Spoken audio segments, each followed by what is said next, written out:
about how we help our kids catch up from the learning loss that was created by COVID and not being able to go to school, or how small businesses can find workers as they start to open back up again. I think that's so much more important than, who's to blame for, 75% of my bills died in your chamber and 50% of my bills passed in yours. And so as we head into the primary campaign season, I hope there's at least as much focus on issues that really matter to the future of our state as there is on the issues that animate a very small number of Texans who vote in primaries, and too many of the people who cover those primaries in the media. There's a lot out there that Texas needs to address if we're going to continue the success story that we've been and that don't get enough attention. Well, Mr. Speaker, we love Texas. My family also has been here since about 1876 or so, and Ryan got here as fast as he could. But, we also here in Dallas. We love Dallas, and we believe Dallas is an important piece of the Texas puzzle in so many ways. And so we wanted to get your opinion also on, the importance that Dallas has and North Texas has specifically in the state of Texas, both economically and politically. Yeah, well, Dallas is just so impressive. It's a colossus. It just oozes with ambition and full of people who want to succeed, and it just keeps growing with more and more, building on that attitude. And I think Dallas is really recognized around the world for being that dynamic economic generator. The city represents, I think, what Texas is all about when we're at our best. It's diverse. Dallas has a climate that's pro-business, good for job creation, obviously. You have an extremely modern urban city that also still represents a good bit of the old romantic notion of what Texas is in people's memories and history. So obviously, though, to be a homer here from San Antonio, y'all don't have the number of NBA championships that we have. But if you can look past that, sorry, Mark Cuban, Dallas is doing pretty well, to say the least, and continue to draw major corporations to base themselves there, and you've got the business community there that is united, is strong, and speaks very loudly when they decide to speak. This is Deconstructing Dallas. Shawn Williams, Ryan Trimble. We are speaking with former Speaker of the Texas House, Mr. Joe Straus. We'll be back when we get right after this message. During the break, we'll talk to him about the merits of Luka Doncic. But hang with us through the break. We'll be right back.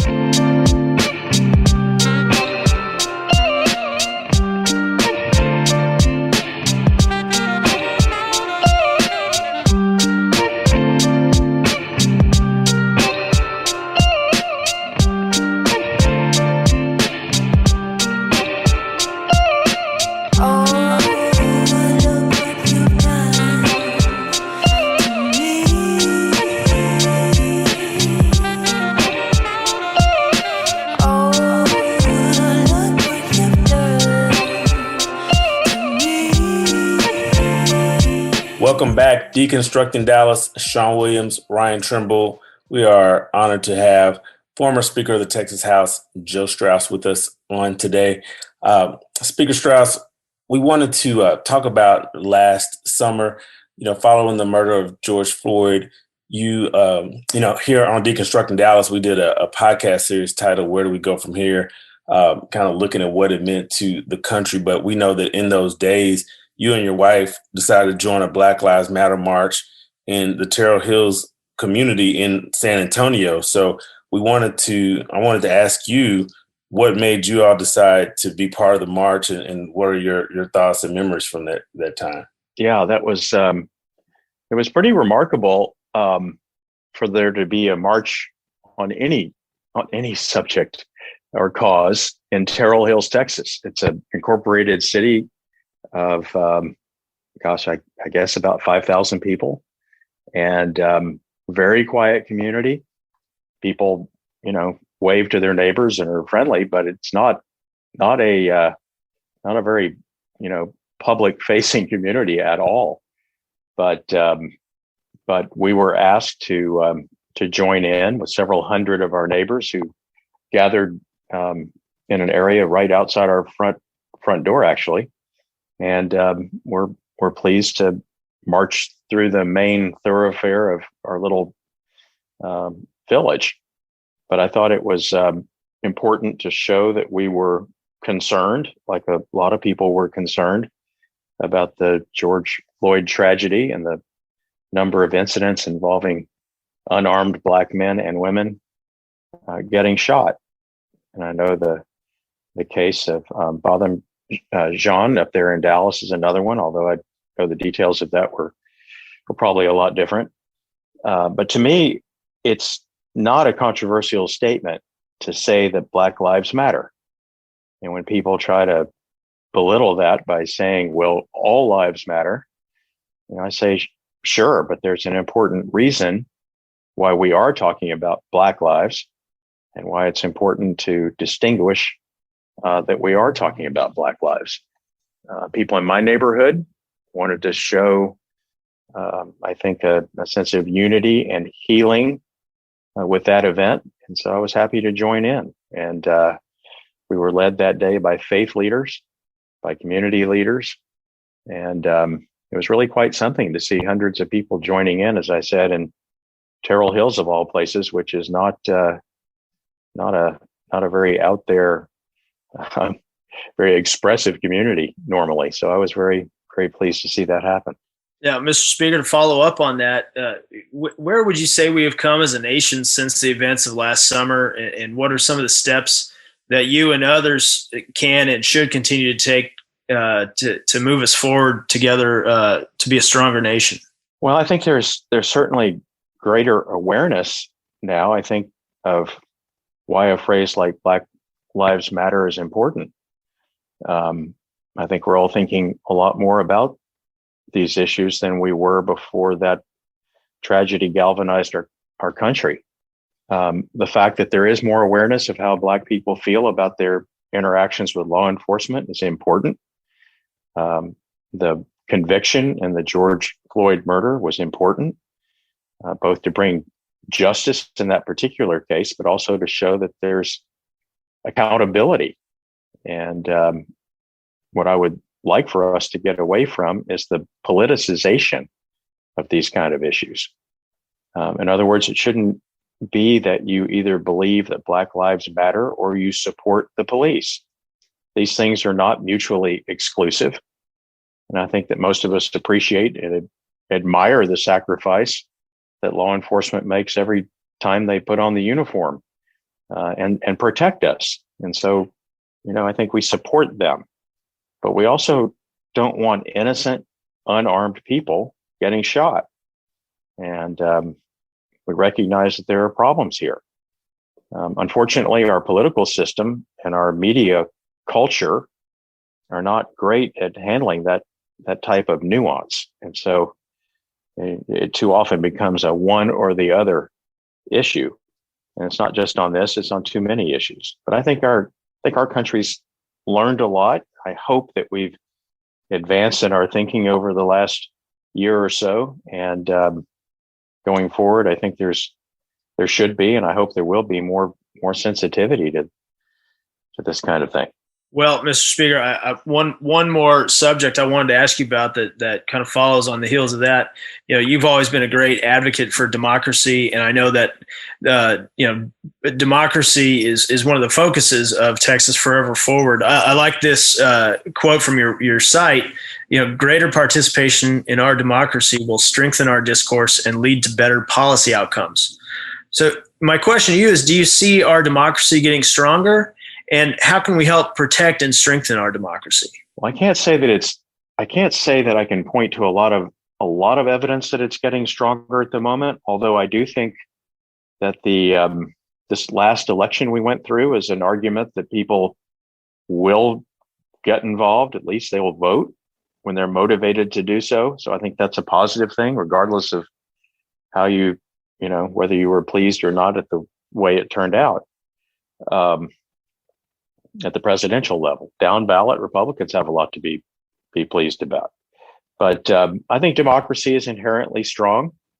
I try not to be hyperbolic about it, but our system survived a lot of wear and tear over our history as a country, and I think it will continue to do so. I do think we've gone to some troubling places in our politics recently. For example, once we got past a few days of the election, the votes were counted, and in the really close states, there was really no dispute about who won the presidential election. The fact that there was so much effort to try to manufacture doubt around all of that, all the way into January, I think was really troubling. And some are still fanning those flames, which is a problem, and it's a serious problem. So it's concerning, to me that something like wearing a mask during the COVID epidemic, or even getting a vaccine, turns out to be partisan, or at least so terribly divisive. Sure. Here in Texas, I think one of the easiest things that we can do to make sure that politics is more of a mainstream discussion is for more of us to vote in the primaries. It's something I've been talking about for years, and it's been a problem for years. Absolutely. Most of the people who vote in November don't vote in March, and our politicians and their consultants know this. So that gives the people who do vote in March incredible power to shape the priorities of those who ultimately get elected. So if you want to be part of the crowd that's shaping those priorities, you can't just wait till November and vote once. You got to vote in the primaries too, where the selections of the candidates are made. So I think that's the one thing that if we saw greater participation earlier, that some of our elections would be conducted differently, and some of the priorities that are carried over into governing, I think, would be more productive and more satisfactory. Well, this has been a great conversation. You've given us a lot of information, and I'm sure some of our listeners will want to know how to keep in touch and how to learn more about Texas Forever Forward. So if you could let us know how our listeners can find out more, and even any social media or websites that we could also promote on our social media. Good. I appreciate that a lot. It's great to be with you two guys today. If you want to know more about Texas Forever Forward, you can simply go to texasforeverforward.com and sign up for our email list and learn how to follow our work on social media. Also on Twitter at Speaker Straus. It's Straus with one S on the end. And you can find me on Facebook. Well, Mr. Speaker, we certainly appreciate your time today, and look forward to continuing to see you move forward and move Texas forward. So big thanks again, and we will talk to you soon. Great. Good being with you all. I appreciate the opportunity. This is Deconstructing Dallas. We'll be right back.